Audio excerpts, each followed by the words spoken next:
मैं एक दिन एक राजस्थान के रणथंभौर नाम के स्थान पर घूम रहा था। बहुत बड़ा स्थान है वहाँ।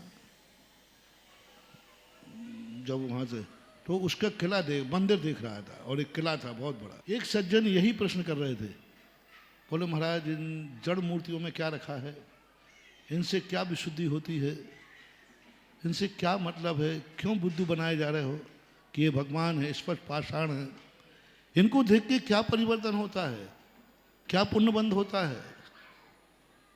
ये चर्चा वो कर ही रहे थे। करते करते एकदम बोले महाराज जी आप आगे पधारो, मैं अभी आता हूँ। मैंने कहा एकाएक चर्चा करते क्यों रुक गए।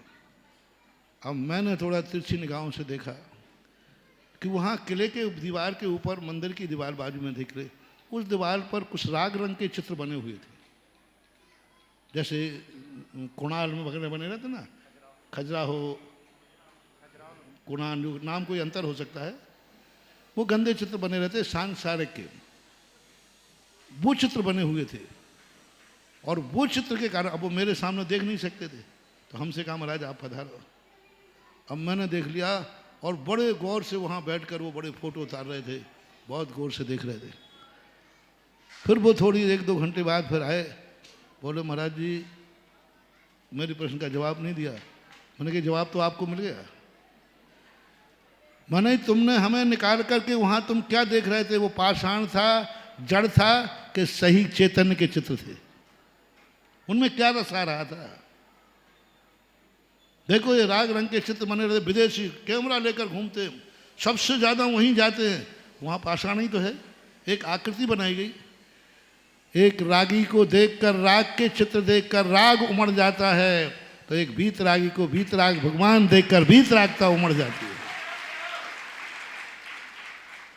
पिक्चरों में क्या देखते हो, एक माया ही तो है, एक छाया ही तो है। एक पेपर में क्या देखते हो, कोई राग रंग का चित्र है, उस चित्र को देख करके आपके परिणाम रागान्वित होते हैं कि नहीं, रागी के होते कि नहीं। क्या फोटो उतार रहे थे तुम पढ़े लिखे होकर के जड़। एक शिल्पी ने पत्थर पर एक राग की मूर्ति बना दी, स्त्री और पुरुष की युगलिया की, और आप उसमें लट्टू हो रहे। आप उसको इतना आकर्षित किया कि तुमने गुरु को छोड़ दिया। वो चीज़ तुम्हें इतनी रुचिकर लगी कि तुमने महाराज के साथ चलना छोड़ दिया। यानी महाराज से ज़्यादा रुचिकर चीज़ क्या हो गई, वो राग के चित्र।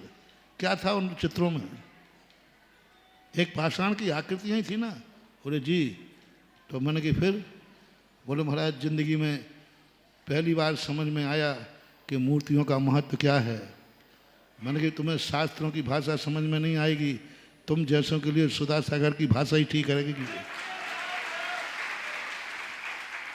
मैंने कि अब बोलो इसका चित्र तुमने क्यों, मैंने महाराज का संग छोड़ा, तुम बीच में से निकल गए क्यों। महाराज से भी ज़्यादा रुचिकर, महाराज से भी ज़्यादा तुम्हारे लिए आकर्षण उन चित्रों में दिखा। क्या था उन चित्रों में जो तुमने फोटो खींचे, क्या था जो तुम वहाँ आकर्षित हुए। कोई जवाब नहीं दे पाए। मैंने कहा तुम्हारा लाजवाब आनंद है तो हमारे भगवान का दर्शन भी हमारे लिए लाजवाब आनंद है।